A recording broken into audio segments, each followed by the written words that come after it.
Hi, today let's make super tasty spicy prawn roast recipe which is just ready in 15 minutes, for which we need to make a masala paste.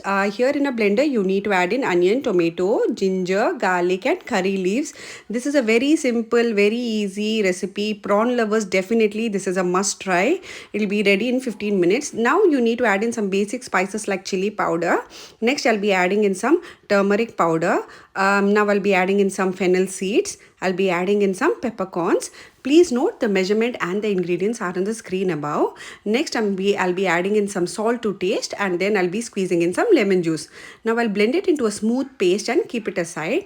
Now you need to take cleaned, washed and deveined prawns. Please see to that the prawns are deveined, and then add this masala paste to it and marinate it. Now if you're doing meal prep, or if you like to marinate it over the weekend or overnight, completely your choice, but 5 minutes of marination is absolutely enough. Now in a kadai, heat oil. Once it's heated, add this marinated prawns to it and then start mixing it really very well. See to that the masala is beautifully coated, and prawns doesn't take a long time to cook. When the color of the masala is changed and the prawn is completely cooked, switch off the gas and finally garnish it with some fresh coriander leaves, and your super tasty, super simple, very spicy prawn roast recipe is ready to serve. If you like my recipe, please don't forget to like, share and subscribe. Enjoy.